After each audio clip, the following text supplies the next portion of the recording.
Hello everyone, welcome back to Living Wisdom and Dharma World.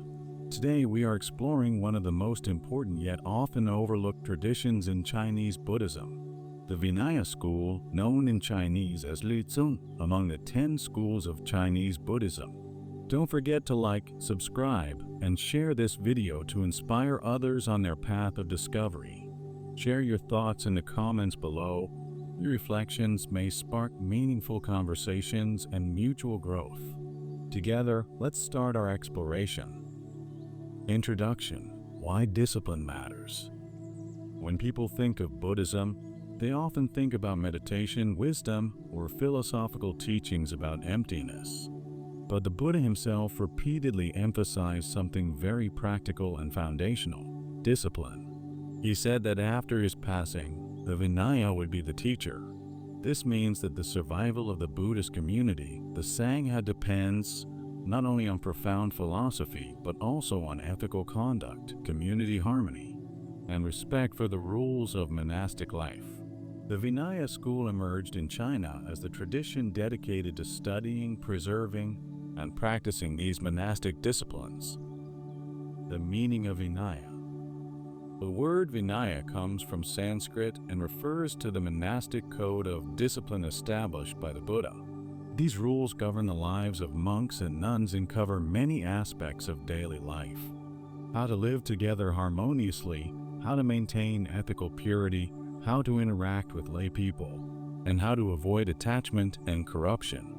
Vinaya is one of the 3 great divisions of the Buddhist canon known as the Tripitaka: the Sutra, teachings of the Buddha; the Vinaya, monastic discipline; and the Abhidharma, philosophical analysis. In Chinese Buddhism, the Vinaya followed most widely is the Dharmaguptaka Vinaya, preserved in the scripture known as the Four-Part Vinaya or 四分律. The founding of the Vinaya School in China. The Vinaya School developed during the Tang Dynasty around the 7th century. Its most important founder is the great monk Daoxuan. Master Daoxuan was not simply a scholar of rules. He believed that discipline is the foundation of enlightenment. At that time in China, Buddhism had already flourished for several centuries.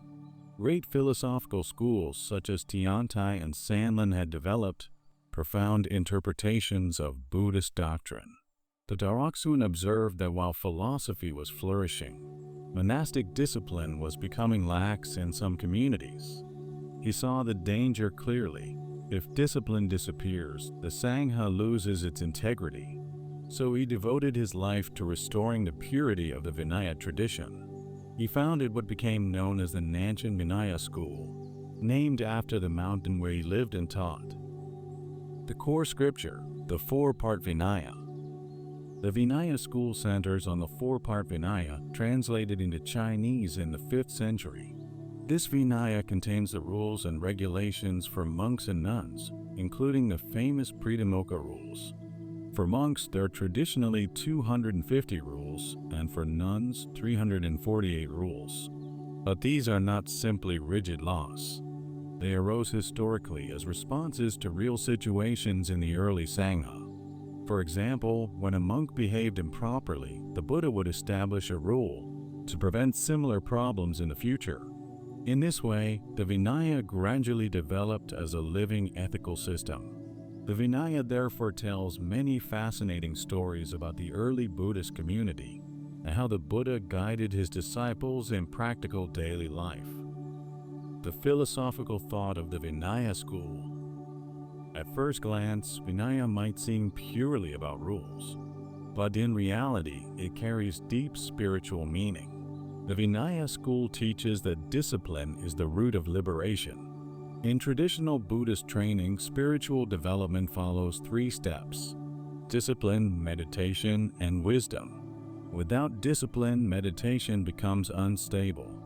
Without meditation, wisdom cannot arise.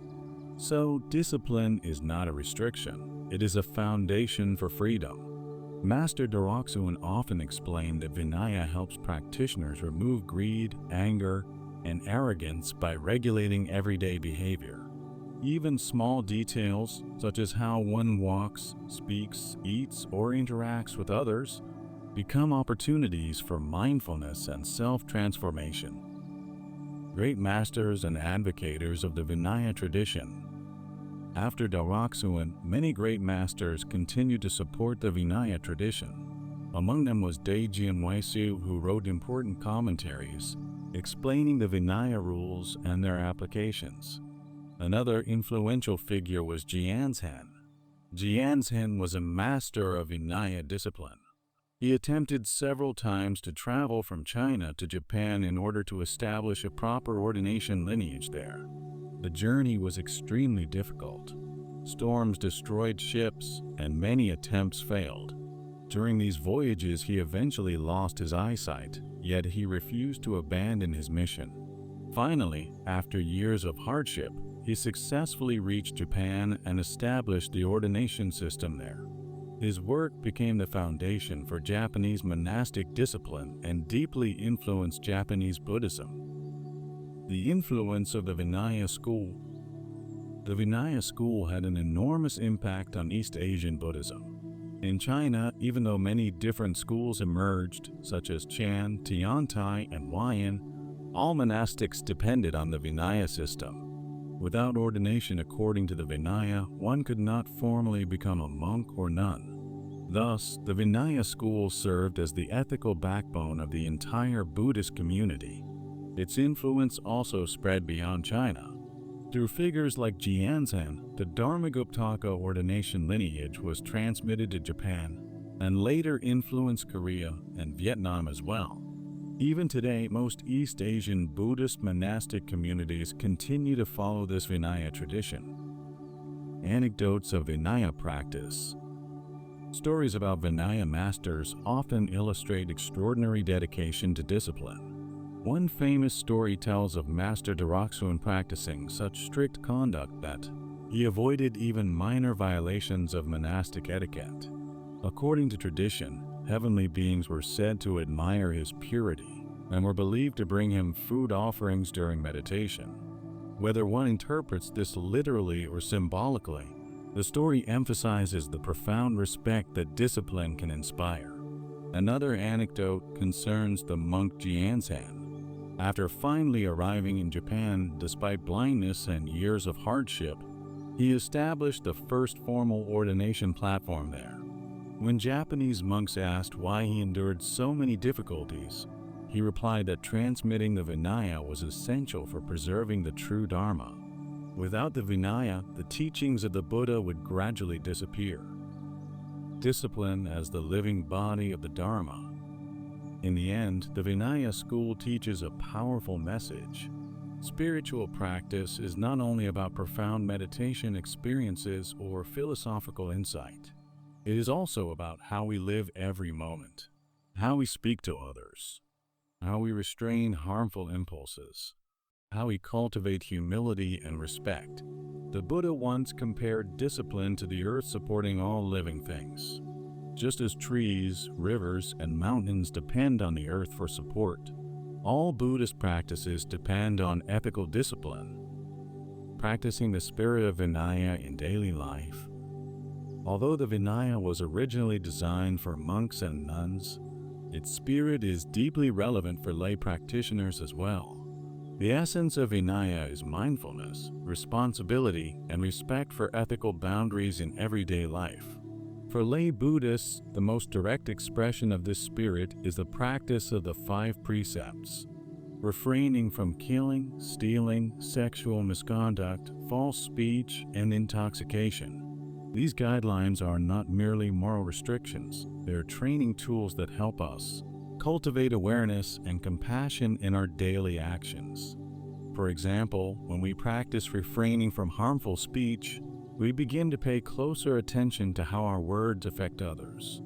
When we avoid harsh or careless language, we create harmony in families, workplaces, and communities. In this way, Vinaya practice becomes a path of cultivating kindness and responsibility in ordinary life. Another way to embody the spirit of Vinaya is through mindful conduct. The Vinaya teaches monks to be aware of how they walk, eat, speak, and interact with others. Lay practitioners can adopt this same awareness.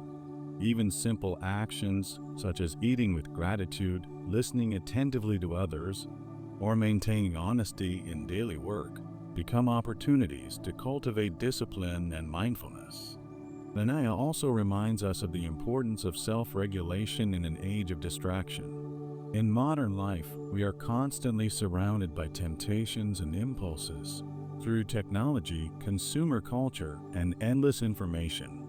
Practicing restraint, setting healthy boundaries, and simplifying our lifestyle are ways of applying the ancient wisdom of Vinaya to contemporary life.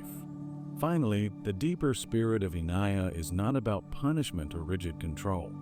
It is about protecting the mind. By setting ethical boundaries, we create a stable and peaceful foundation from which meditation and wisdom can grow.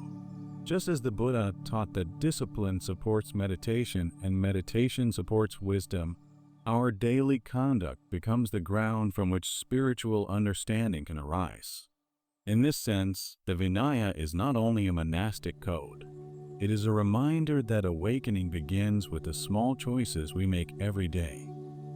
Conclusion: the silent strength of the Vinaya. Although the Vinaya school may not be as famous as some philosophical traditions, its role in Buddhism is absolutely essential. It reminds us that awakening is not only realized in meditation halls or philosophical debates. It is realized in the quiet transformation of daily conduct. Through discipline, the mind becomes clear. Through clarity, wisdom arises. Through wisdom, liberation becomes possible. In this way, the Vinaya tradition continues to protect and sustain the living heritage of the Buddha's teachings. Thank you for joining me today on Living Wisdom and Dharma World. In our next exploration, we will continue uncovering the rich traditions that have shaped the history and practice of Buddhism. Thank you for listening. If you found this teaching helpful, please like, subscribe, and share so others can benefit from the Dharma. Feel free to share your reflections in the comments below. May all beings awaken to true peace and liberation.